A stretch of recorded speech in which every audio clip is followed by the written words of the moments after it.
जगदीशपुर गांव में दो भाई रहते थे। एक भाई बहुत अमीर था और दूसरा बहुत गरीब। एक दिन गरीब भाई अमीर भाई के घर गया और कुछ पैसे मांगने लगा। उसने कहा, भैया 3 दिन से मैंने कुछ नहीं खाया, अगर आप 50 रुपए दे दें तो मेरी मदद हो जाएगी। इस पर अमीर भाई ने कहा, मैंने कोई अपार धन तो जमा नहीं किया है कि कोई भी आए और मैं उसे दे दूं। वैसे भी मुझे इस तरह की बातें सुनना पसंद नहीं है, लेकिन तू मेरा सगा भाई है, इसलिए मुझे तेरा दुख देखा नहीं जाता। अगर तू आज मेरे बगीचे की सफाई कर दे तो मैं तुझे कुछ दूंगा। गरीब भाई ने सहमति जताई और काम पर लग गया। अमीर भाई ने अपने नौकर से कहा, इसे कुदाल और फावड़ा दे दो। गरीब भाई ने कड़ी धूप में मेहनत की और पूरे बगीचे की सफाई कर दी। शाम होते ही वह मजदूरी लेने अमीर भाई के पास गया। अमीर भाई ने अपने नौकर से कहा, इसकी मजदूरी लाओ। नौकर ने 4 रोटियां और थोड़ी सब्जी लाकर रख दी। अमीर भाई ने कहा, यही तेरी पूरी दिन की कमाई है। गरीब भाई ने कहा, सिर्फ 4 रोटियां?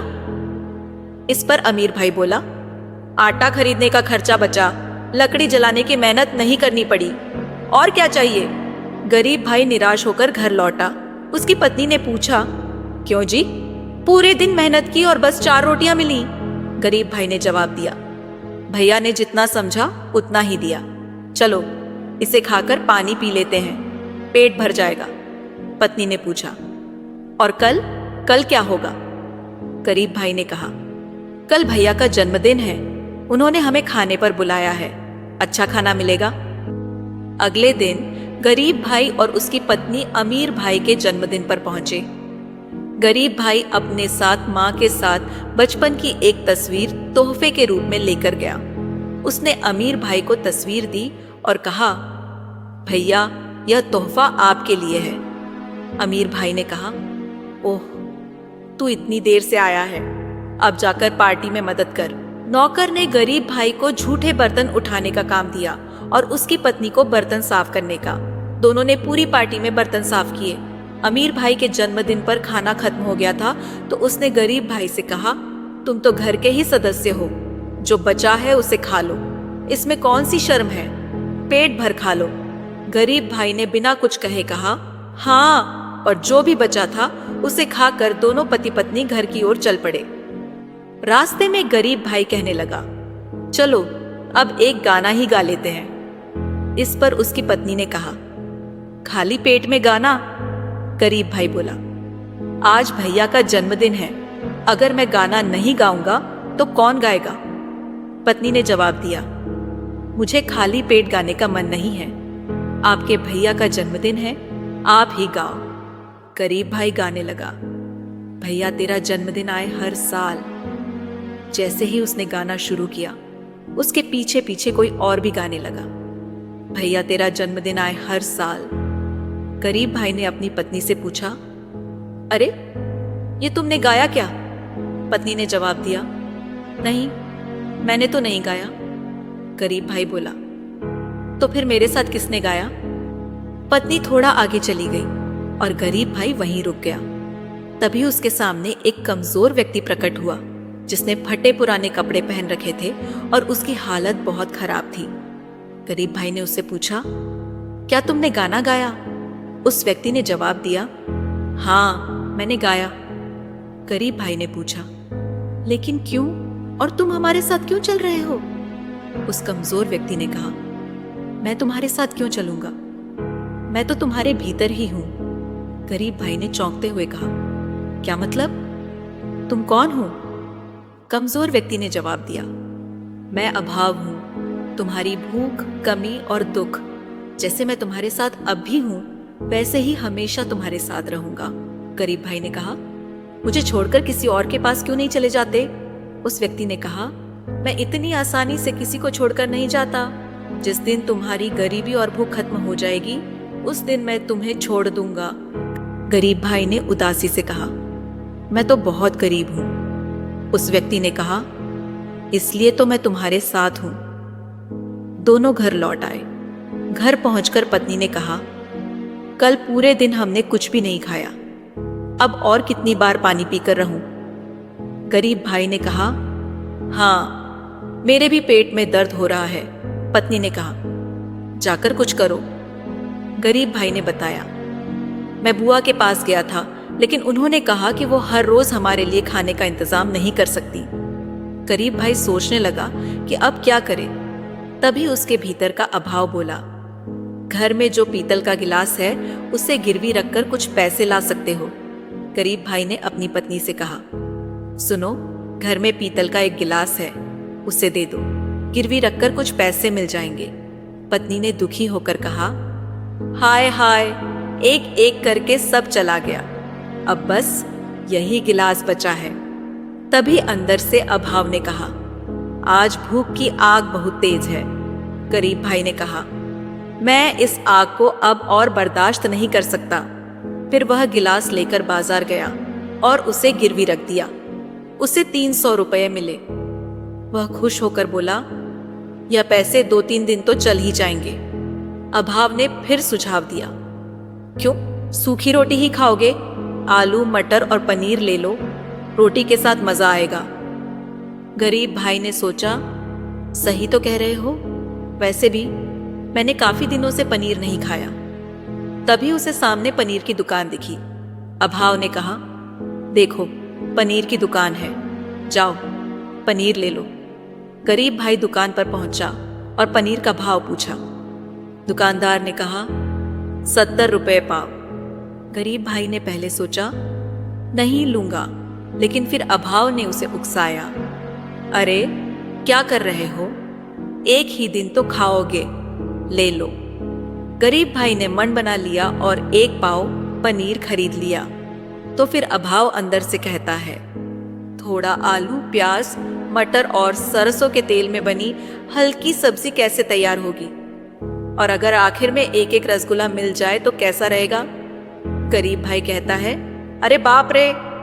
लेकिन अभाव कहता है, अरे बाप रे नहीं, कदम आगे बढ़ाओ, तुम अकेले नहीं हो, तुम्हारी बीबी भी है। कितने दिनों से उसे अच्छा खाना नहीं खिलाया है, जरा सोचो। आज जब मौका है तो ले लो रोटी और मटर पनीर की सब्जी, साथ में रसगुल्ला भी। सब सामान लेकर घर पहुंचता है तो उसकी बीवी कहती है, क्या गिलास गिरवी रखकर राजा बन गए? आलू, मटर, पनीर, रसगुल्ला सब लेकर आ गए। गरीब भाई कहता है, अरे एक ही दिन तो खाऊंगा ना। उसकी बीवी कहती है, तो क्या दूसरे दिन पेट पर कपड़ा लपेट कर रहोगे? गरीब भाई कहता है, कल का कल देखेंगे, भूख से पेट की आंतें जल रही हैं। खाना बन जाता है, दोनों खाकर सो जाते हैं। दूसरे दिन गरीब भाई अपने भीतर बैठे अभाव से पूछता है, अभाव, अब आज क्या करेंगे? अभाव जवाब देता है, आज जंगल में लकड़ियां काटेंगे। गरीब भाई कहता है, अरे क्या कर रहे हो, मेरे पास कुल्हाड़ी या आरी कुछ भी नहीं है, कैसे काटेंगे? अभाव कहता है, बगल वाले घर से आरी और कुल्हाड़ी मांग लो, वे जरूर देंगे। लकड़ी बेचकर जो आमदनी होगी उससे कुल्हाड़ी और आरी का किराया चुका देंगे। गरीब भाई कहता है, तुम कहते हो तो चलो, मांगता हूं। वो आरी और कुल्हाड़ी लेकर अभाव के साथ जंगल की ओर चल पड़ता है। रास्ते में अभाव कहता है, इस जंगल में बड़ा पत्थर कहाँ है, क्या तुम जानते हो? गरीब आदमी जवाब देता है, हाँ जानता हूं, पूरी जिंदगी यही लकड़ियां काटी हैं। अभाव कहता है, उसी तरफ चलो। गरीब आदमी कहता है, अभाव, तुम्हारे मन में क्या चल रहा है, मुझे समझ नहीं आ रहा। तुमसे सारा खर्च तो करवा लिया, अब क्या मेरी जान लेना चाहते हो?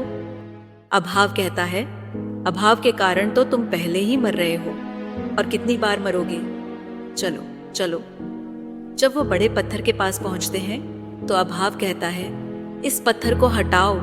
गरीब आदमी कहता है, इतने बड़े पत्थर को मैं अकेला कैसे हटाऊं?